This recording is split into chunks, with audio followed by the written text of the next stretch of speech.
Hey everyone, this is PrinceWatercress, and welcome back to Let's Play Batman, the video game for NES, based on the 1989 movie of the same name, Batman, which I've watched so many times it's not even funny. I even had the soundtrack physically at one point. We are now on stage 2 after going through Gotham City to fight some crime and also beating up Flame Moth. And now it's time to go through this stage, which will be a little bit harder. Matter of fact, this is where we'll probably be doing some wall jumping for the first time. Still got the usual dudes to take care of. These guys, if you attack them, they will, or rather you get near them, they will try to slash at you with their claws. So beat them up with multiple punches before they do that. Also, that is acid down there, and the acid droplets that are coming down will also hurt you, so you do want to be careful on that front. Now here, want to be careful. Use the batarang on these claw guys so that way they don't hit me.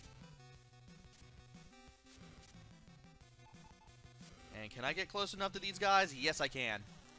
I'm going to play it safe and use the batarang on him, though. And we're back to max ammo.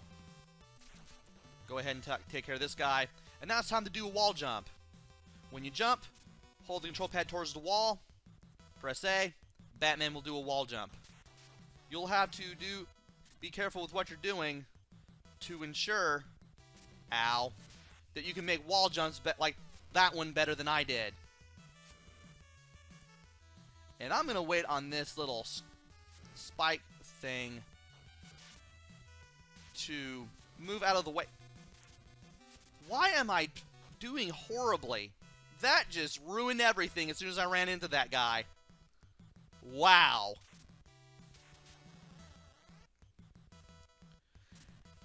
It should be noted that there are no checkpoints in any of the stages. So if you die at any point, you're going all the way back to the start.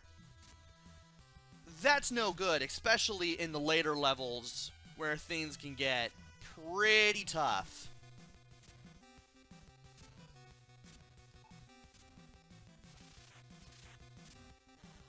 So let's see here. Let's go ahead and try to recoup that progress that we lost. Try not to die horribly on the way. I'm going to wait on him to shoot one more time.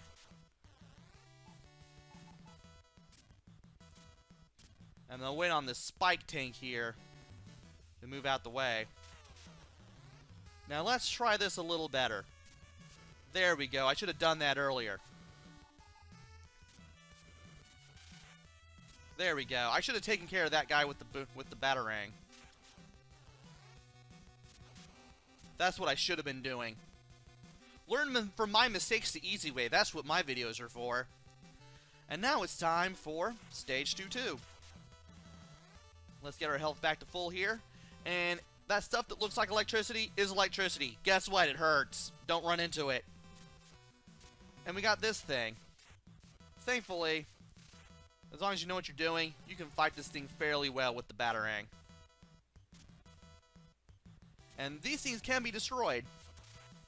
You just gotta be high enough to jump and hit them.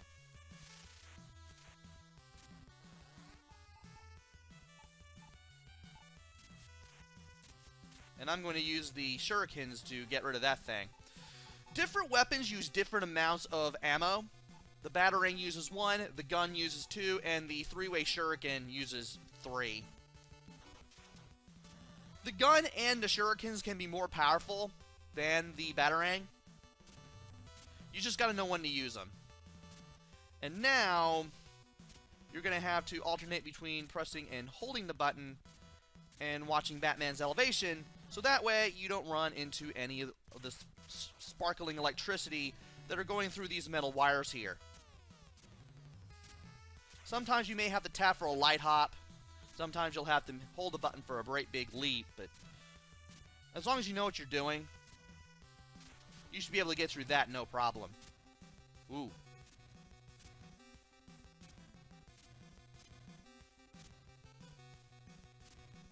This takes a lot of practice. And a little bit of playing, too. Sometimes you'll find out a long leap will get you killed. Sometimes it won't. It just depends on where you are. Thankfully, continues are infinite, and you can figure stuff out pretty quickly. Oh, there's a third section to this. I did not know that. That thing down there that is shooting down those little moving droids, you can only stun those, so don't even bother trying to destroy them. And those things will explode on you. Thankfully, I managed to get through that part with very minimal damage taken. And here is where it gets a little interesting. You want to watch out for those circular saw blades, because those things will do probably like 2 or 3 points of damage. Those things hurt. And, ow. That was not what I wanted to do. That was not how exactly I wanted to get through that. Let's jump through here. Walk off the edge and center yourself. That's how you get down here. Woo.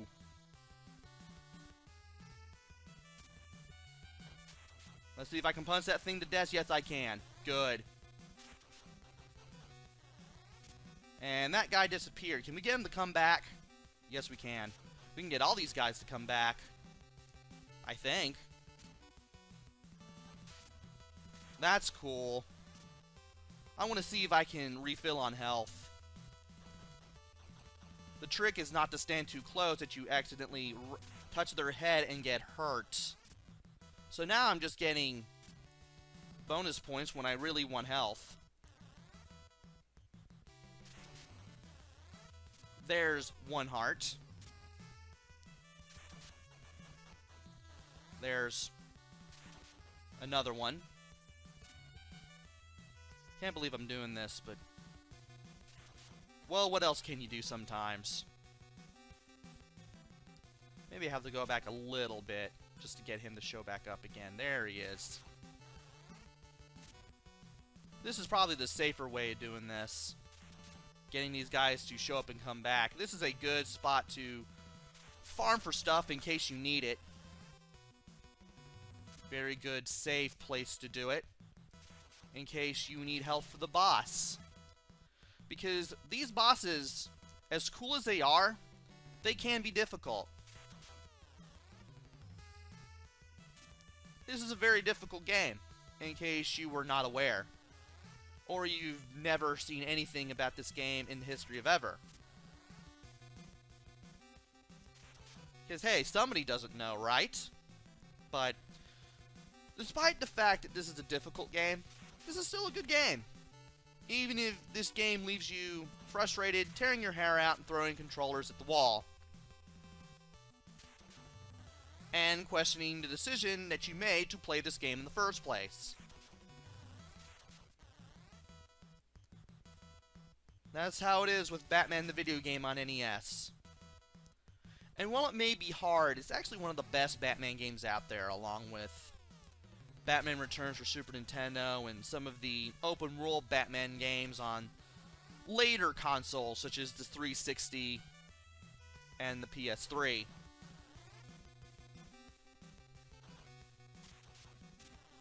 So yeah, there's your list of Batman games you should be playing in case you need to play a Batman game. And that was very dumb on my behalf. Can't believe I'm doing this. Because all these pickups are random. Sometimes you'll get the B for the bonus point, sometimes you'll get ammo, sometimes you'll get the heart. It's very much random. And I'm just now doing worse. Sometimes you can get the enemy, sometimes the enemy gets you. And forget what I said about this being safe. If you just start punching at the wrong time, or you start... or you just get confused just from being hit so much, you're just gonna lose more health than you gain. I don't even know why I tried this.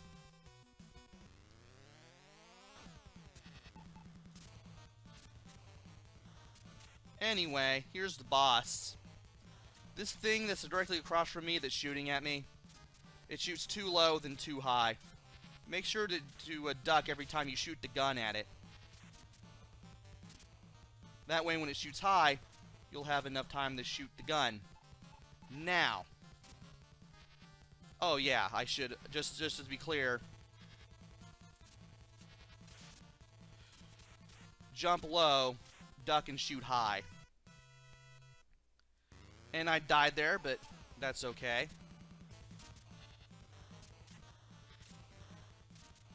I can do this over again fairly well with some more health.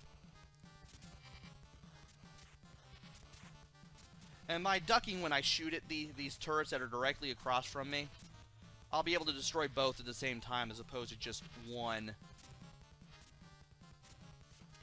And that wasn't exactly the way I wanted to get there, but I'll get there that way if I must. Now for this blue thing to the left, you want to throw batarangs at it, obviously. And try not to get hit by the lasers coming from the ceiling.